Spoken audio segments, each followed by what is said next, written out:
Paz do Senhor, tudo bem? Aqui é o Rico do Encucar e vamos para mais uma videoaula.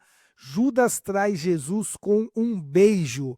Esse é o nosso Advento de Páscoa 2025, a última semana de Jesus.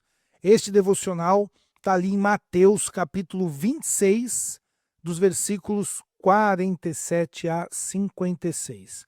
Como você sabe, esse devocional faz parte de uma linha do tempo que é uma série de devocionais pegando vários eventos aqui na última semana antes de Jesus morrer e ressuscitar. Então, essa morte e ressurreição é o que nós celebramos pela Páscoa. Mas estamos olhando vários eventos e todos eles são tão importantes que vale a gente dar uma estudada, fazer um devocional. Hoje nós vamos falar sobre Judas trai Jesus com um beijo. E aí nós já estamos pertinho da crucificação, porque daqui ele vai ser então acusado, né, por Pilatos e aí depois já vai ser enviado para ser crucificado. Mas temos esse evento, que é um evento importante, e tem uma questão muito curiosa aqui que eu quero trabalhar com vocês. Bom, você orou, você leu a passagem bíblica, você passou ali na linha do tempo, então vamos olhar um pouquinho o que você vai conversar no texto com o seu filho. Eu quero destacar aqui três coisas nesse texto, e depois a gente vai para a folha de estudo. Então, a primeira coisa é que, né, Jesus estava ali orando, lembra que isso aqui é uma passagem que é o mesmo momento, né, quando Jesus ora no Getsemane, lembra que nós olhamos lá no último devocional, cadê aqui a linha do tempo? Vamos pegar lá. Olha lá, então aqui você tem, né, Jesus orando lá no Getsemane e em seguida a traição com o beijo. Aqui são dois eventos diferentes, mas eles acontecem ao mesmo tempo, tá? Em seguida ali. Estamos ainda na mesma cena. Então, versículo 47, enquanto Jesus ainda falava, Judas, um dos 12, chegou com uma grande multidão armada de espadas e pedaços de pau, tinham sido enviados pelos principais sacerdotes e líderes do povo.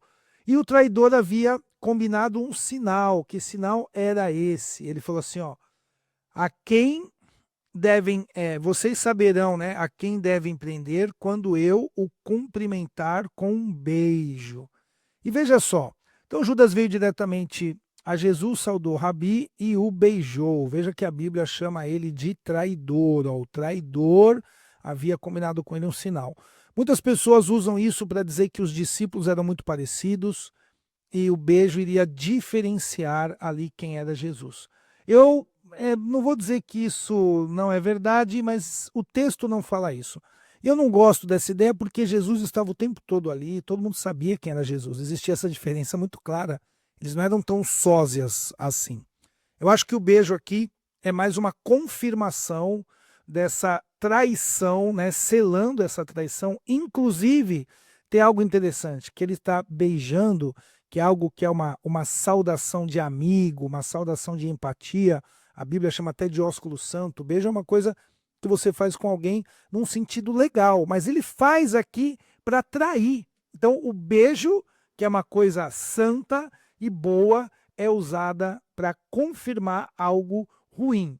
Então, eu não gosto muito lá da ideia de que o beijo era para diferenciar, porque, poxa, eles não eram tão sósias assim para precisar disso. Isso aqui era mais uma confirmação, né, da traição mesmo, daquele que eles deveriam prender. Bom, aí a gente tem aqui a segunda coisa que eu quero destacar, mas destacar rapidamente, porque nós não vamos falar disso no devocional. Um dos que estavam com Jesus puxou a espada e feriu o servo do sumo sacerdote, cortando a orelha. Mas aí o que Jesus fala? Ele fala assim, ó, vocês não percebem que eu poderia pedir a meu pai milhares de anjos para me proteger e eles o enviaria agora mesmo? Jesus aqui está reforçando a divindade dele. Ele fala assim, eu sou Deus, eu sou Jesus, eu sou o Filho de Deus. Não precisa dessa violência, não precisa me defender. Eu já tenho quem me defenda. Se eu quisesse chamar os anjos, eles viriam, né?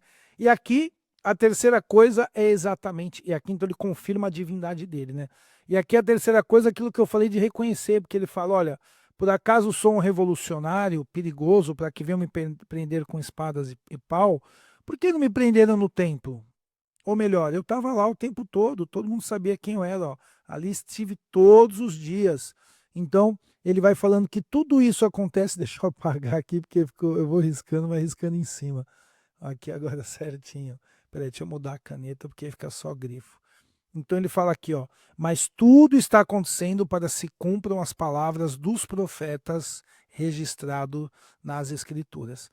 Em todo momento, Jesus está confirmando a divindade dele, lembrando da palavra de Deus e também lembrando quem ele era. Ele falou, eu estava lá no templo dizendo que eu era o Filho de Deus, ensinando, vocês não precisavam disso. Bom, vamos lá para a nossa folha de estudo, agora que a gente já passou aqui uma explicação rápida da lição.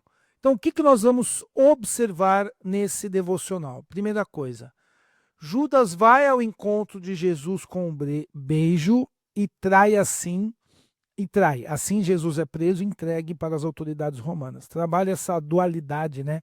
O beijo, que é uma coisa para ser legal, foi usado para uma coisa extremamente ruim, né? Traição, nível hard aqui.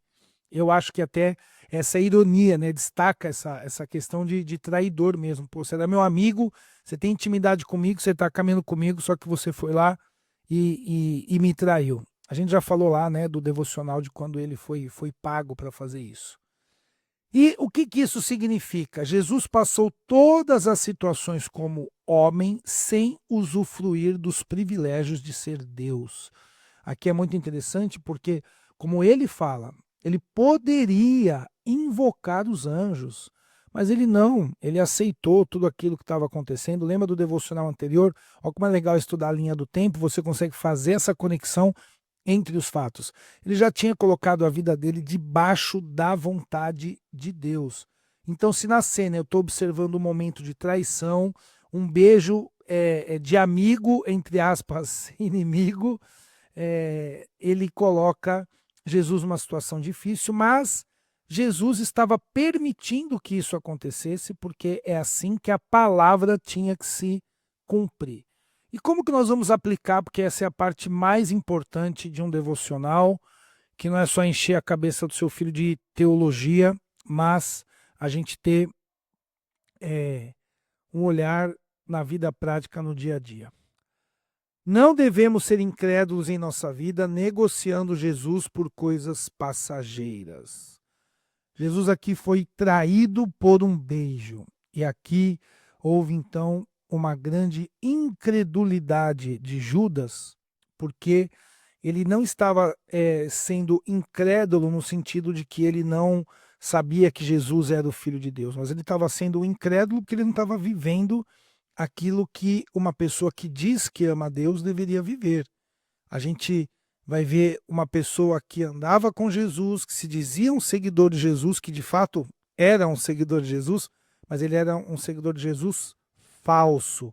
Ele se apaixonou mais pelas coisas do mundo do que pelas coisas de Deus, mesmo andando com Jesus. Então, trabalhe com o seu filho coisas que ir na igreja, ler a Bíblia, até fazer um devocional, são todas coisas muito boas, mas tem que haver um toque de Deus, uma transformação, um agir de Deus no coração, na alma, na mente. Porque do lado de fora, você até pode ir na igreja, ler a Bíblia, orar, fazer qualquer coisa assim. Para crianças muito pequenas, fale sobre não trair, não mentir, não ser falso, né? Olha, não tenta enganar, e pequenininha é especialista nisso. Então, trabalhe essa questão, sempre direcionando a esperança e a fé dos seus filhos para aquilo que Jesus fez para nós sermos salvos. Porém, dizendo que uma vez salvos, existe sim algo que nós devemos fazer. E algo que nós devemos fazer com muito cuidado é não só cumprir uma agenda de estar ao lado de Jesus, mas estar com todo o coração, crendo mesmo, direcionando nossa fé naquele estilo de vida que ele propõe. É isso aí. Deus te abençoe, que você possa ter um ótimo momento aí em família. Se tiver qualquer dúvida, manda mensagem para mim. E não esqueça que não é apenas um momento devocional, é Deus usando a sua vida para restaurar a imagem dele na vida dos seus filhos. Paz do Senhor, valeu, tchau, tchau.